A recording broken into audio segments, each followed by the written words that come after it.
तो जयशंकर दोस्तों, आज की इस वीडियो के माध्यम से हम आपको ले जाने वाले हैं ऐसी जगह जो नज़ारों में स्वर्ग से कम नहीं है, जहां महादेव ने स्वयं वास किया है और जो पंच कैलाशों में से एक है, जिसे भारत की सबसे डेंजरस यात्रा भी माना जाता है। तो आज हम आपको ले जाने वाले हैं श्रीखंड महादेव कैलाश। तो हमने इस यात्रा की शुरुआत की अपने घर यानी शिमला से और हमें जाना था जामा विलेज, जहां से दोस्तों ये ट्रैक स्टार्ट होता है। और जामा विलेज पड़ता है हिमाचल प्रदेश के कुल्लू ज़िले की तहसील निरमंड में। तो हमने ये सफ़र बाइक से किया और हम रात के समय जामा विलेज पहुंच गए थे। तो दोस्तों, अगर आप ये सफ़र बस से कर रहे हो तो आपको सबसे पहले शिमला से आना पड़ेगा रामपुर बुशहर, और रामपुर बुशहर से दोस्तों आपको जामा विलेज के लिए बस लेनी पड़ेगी। तो रात को जामा विलेज पहुंचने के बाद सुबह जल्दी उठकर 6 बजे हमने अपना ट्रैक स्टार्ट कर दिया था। तो इस सफ़र में दोस्तों हम पूरे 8 लोग थे, जिन्हें आप स्क्रीन पे देख पा रहे हैं। तो इस ट्रैक की जो एक तरफ की दूरी है वो है लगभग 36 किलोमीटर, और यह यात्रा जुलाई महीने में 15 से 20 दिन के लिए खुलती है। तो इस ट्रैक में आपको कुछ बातों को ध्यान में रखना ज़रूरी है, जैसे आपको इस ट्रैक पर कीचड़ भी मिलेगा, बारिश भी होगी और आपको कुछ नाले भी क्रॉस करने पड़ेंगे। इसलिए आपके पास एक रेनकोट या छाता और अच्छे ट्रैकिंग शूज़ और एक ट्रैकिंग स्टिक का होना ज़रूरी है। तो जामा विलेज से 3 किलोमीटर चलने के बाद हम पहुंचे सिंघाड़। यहाँ यात्रियों का मेडिकल चेकअप और रजिस्ट्रेशन होती है दोस्तों, और आप अपना मेडिकल साथ भी ला सकते हैं और ऑनलाइन भी आप रजिस्ट्रेशन करवा सकते हैं दोस्तों। तो खाने पीने की यहाँ पे दोस्तों कोई दिक्कत नहीं है, यहाँ पे आपको बहुत से लंगर मिल जाएंगे और प्रशासन द्वारा बेस कैंप पे यात्रियों के रहने के लिए फ्री इंतज़ाम भी किया गया है। तो बेस कैंप पे रजिस्ट्रेशन करवाने के बाद दोस्तों हमें मिले कुछ ऐसे ट्रिकी पैचेस जहाँ पे हमें बहुत फूक के कदम रखना पड़ा। जरा सी चूक भी आपको बहुत बड़े खतरे में डाल सकती है। तो थोड़े ही समय में दोस्तों हम पहुँच गए बराती नाला, जहाँ से हमारी जो अगली डेस्टिनेशन है थाचड़ू, उसकी चढ़ाई स्टार्ट होती है। तो ये लगभग 12 किलोमीटर की चढ़ाई है और ये बहुत ही टफ पार्ट है दोस्तों इस ट्रैक का। तो जैसे जैसे दोस्तों हम इस ट्रैक पे आगे बढ़ रहे थे, हमारी सांस फूल रही थी और हमारी हिम्मत कम होने लगी थी। तो दोस्तों हमें इस ट्रैक पर ऐसे लोग भी मिले जो बोझे के साथ भी इस ट्रैक पर आराम से चल रहे थे, जिनको देखकर हमारे हौसले भी बुलंद हो गए।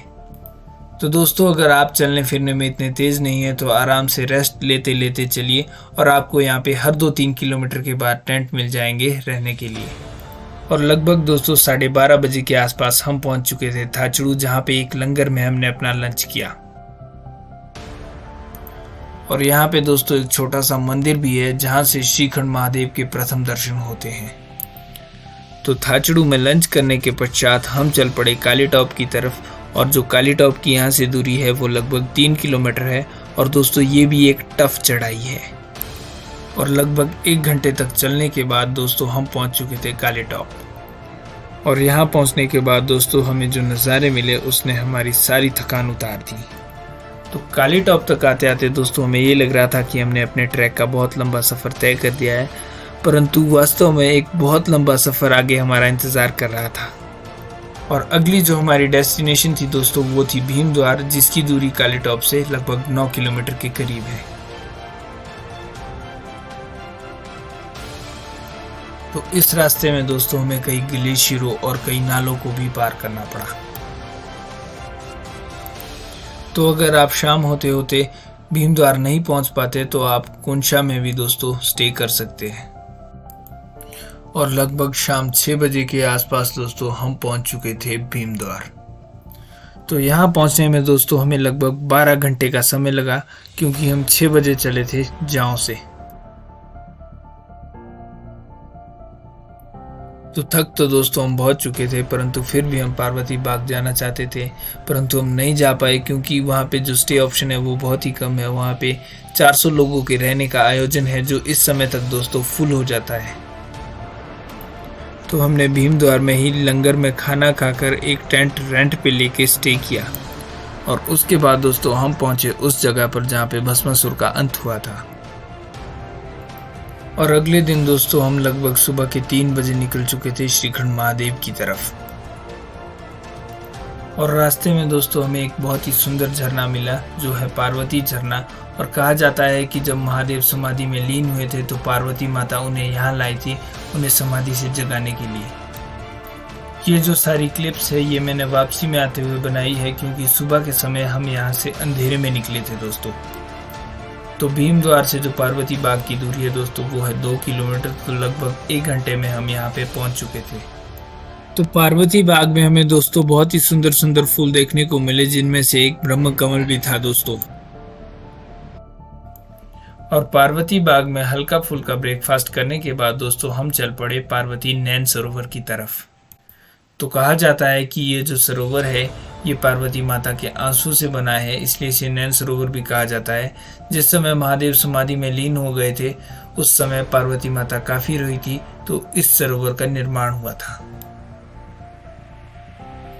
और दोस्तों आपको यहाँ पे एक बात का ध्यान और रखना होगा कि पार्वती बाग से ऊपर आपको ना तो खाना मिलेगा और ना रहने की कोई सुविधा है, और नैन सरोवर से ऊपर दोस्तों आपको पानी भी नहीं मिलेगा, इसलिए आपको यहाँ पर खाना और पानी साथ कैरी करना पड़ेगा। तो नैन सरोवर से थोड़ा ऊपर जाने पर दोस्तों हम एक ऐसी जगह पे पहुंचे जहाँ पर किन्नौर की पहाड़ियों में हमें किन्नर कैलाश के दर्शन भी हुए। तो यहाँ पर थोड़ी देर रेस्ट करने के बाद हम एक बार फिर से चल पड़े श्रीखंड महादेव की तरफ। There's the शिवलिंग गाइस, वहाँ है शिवलिंग, अगर आप देख पा रहे होगे। हमें जाना है वहाँ पर अभी। मैंने अक्सर बहुत से लोगों को कहते हुए सुना है जो पार्वती नैन सरोवर से ऊपर का रास्ता है श्रीखंड महादेव की तरफ का, उन्हें सबसे ज़्यादा दिक्कत वहाँ आती है चलने में। पर सच बताऊँ दोस्तों तो मुझे सबसे ज़्यादा मज़ा इसी ट्रैक पे चलने में आया। बाकी दोस्तों जो नज़ारे हैं वो मैजिकल है, चमत्कारिक नज़ारे। और थोड़ी देर में दोस्तों हम पहुंच जाएंगे वहाँ पे जो मेरा ड्रीम था। All thanks to my parents who believed my self, जिन्होंने मेरे ऊपर विश्वास किया, मेरे ऊपर ट्रस्ट किया और मुझे इस ट्रैक के लिए भेजा। बाकी दोस्तों आपको ये जो 3 शिवलिंग दिख रहे हैं ये है गणेश, पार्वती और कार्तिकेय। तो दोस्तों आपको यहाँ पे एक बात और ध्यान में रखनी होगी, 9 बजे के बाद पार्वती बाग से आगे जाने की अनुमति नहीं है। ऐसा इसलिए दोस्तों क्योंकि दोपहर के समय शिवलिंग के पास मौसम बहुत खराब हो जाता है, इसलिए लोगों को जल्दी भेजा जाता है ताकि वे समय से वापस आ सके। तो लगभग 8 बजे के आसपास दोस्तों हम यहाँ पहुँच चुके थे। तो सबसे पहले हमने दर्शन किए और उसके बाद शिवलिंग की परिक्रमा की। तो दोस्तों हम अपने आप को बहुत ही सौभाग्यशाली मानते हैं, क्योंकि एक तो दर्शन करने के लिए हमें बहुत ही साफ मौसम मिला और ऊपर से सावन का महीना था और साथ में शंकर भगवान का दिन सोमवार भी था दोस्तों। और यहाँ पहुंचकर दोस्तों हमारी सारी थकान दूर हो चुकी थी, मन में बहुत ही खुशी और शांति थी जिसे शब्दों में बयान नहीं किया जा सकता दोस्तों। तो दोस्तों अब बात करते हैं श्रीखंड महादेव की मान्यता की। तो भस्मासुर नाम का एक असुर हुआ करता था जिसने अपनी तपस्या से महादेव को प्रसन्न किया और उनसे वरदान में भस्म कंगन मांगा। तो इस वरदान के अनुसार दोस्तों वो जिसके भी सिर पे हाथ रखता वो भस्म हो जाता था, और उसने इस वरदान का इस्तेमाल स्वयं महादेव पे करना चाहा। तो उस समय महादेव यहाँ पे समाधि में लीन हो गए और विष्णु भगवान ने नीचे भीम द्वार में मोहिनी रूप धारण कर उसे ब्रह्म में डालकर उसका हाथ उसके स्वयं के सिर पर रखवा दिया, जिससे वो भस्म हो गया। और यहाँ पे दोस्तों लगभग 1 घंटा बिताने के बाद हम चल पड़े वापसी। तो दोस्तों कोई भी ट्रैक तब पूरा होता है जब आप अपने घर सही सलामत पहुँच जाते हैं। अक्सर होता ऐसा है दोस्तों, लोग ऊपर पहुँचने के चक्कर में अपनी पूरी एनर्जी झोंक देते हैं और मैक्सिमम हादसे होते हैं दोस्तों वो वापस उतरते हुए होते हैं। इसलिए आपको ये ध्यान रखना ज़रूरी है कि आप अपनी एनर्जी बचाए रखें। तो रास्ते में दोस्तों वापस आते आते हमारी मुलाकात हुई अपने एक मित्र से जो इस ट्रैक पर अकेले ही चले हुए थे, जिन्हें देखकर हमें बहुत ही खुशी हुई। तो यहाँ मिल चुके हैं अपने भाई अकेले यार है, और भी है कोई साथ? थोड़ी देर तक हमने अपने मित्र से बातें की और उन्हें ट्रैक की जानकारी दी और उसके बाद उन्हें यात्रा की शुभकामनाएं देकर विदा किया। और हम थाचड़ू और बराती नाला के बीच रेवशे नाम की जगह पर एक रात को स्टे करके दूसरे दिन 10 बजे जामा विलेज पहुंच गए। सो गाइस ये हमारे भाई लक्की शर्मा जी जिनका यहाँ पे बस स्टैंड के साथ ही होम स्टे है। हम यहाँ पे रुके थे, तो खाना पीना रहना सब कुछ आपको फैसिलिटी मिल जाएगी और अच्छे रेट पे मिलेगी दोस्तों। और इनका जो नंबर है वो मैं आपको डिस्क्रिप्शन में दे दूंगा, और बाकी आपको बढ़िया यहाँ पे व्यूज़ भी अच्छे हैं, मतलब आराम से आप रेस्ट कर सकते हैं। डिस्काउंट है और जो तो हमारे बंदे आएंगे उनको स्पेशल डिस्काउंट मिलेगा। ठीक है दोस्तों, ओके, थैंक यू। तो जावा विलेज तक पहुंचते पहुंचते दोस्तों हमारी थकान काफ़ी कम हो चुकी थी, इसलिए हमने घर की तरफ अपनी राइड स्टार्ट कर दी और हम लगभग शाम के 7 बजे तक घर पहुंच गए दोस्तों। तो दोस्तों हमने इस ट्रैक को पूरा किया लगभग 2.5 दिनों में और ये यात्रा संपूर्ण हुई हमारी पूरी 3.5 दिनों में। तो ये दोस्तों आपकी फिटनेस पे डिपेंड करता है कि आप इस यात्रा को कितने टाइम में पूरा करते हो। हमारा लाइफस्टाइल कुछ ऐसा है जिसमें ट्रैकिंग, हाइकिंग और हार्ड वर्क ज़्यादा होता है दोस्तों, इसलिए हम दोस्तों इस ट्रैक को जल्दी पूरा कर पाए। दोस्तों अगर आपका इस यात्रा को लेकर और कोई डाउट है तो आप मुझे इंस्टाग्राम पे मैसेज करके पूछ सकते हैं, लिंक आपको डिस्क्रिप्शन में मिल जाएगा।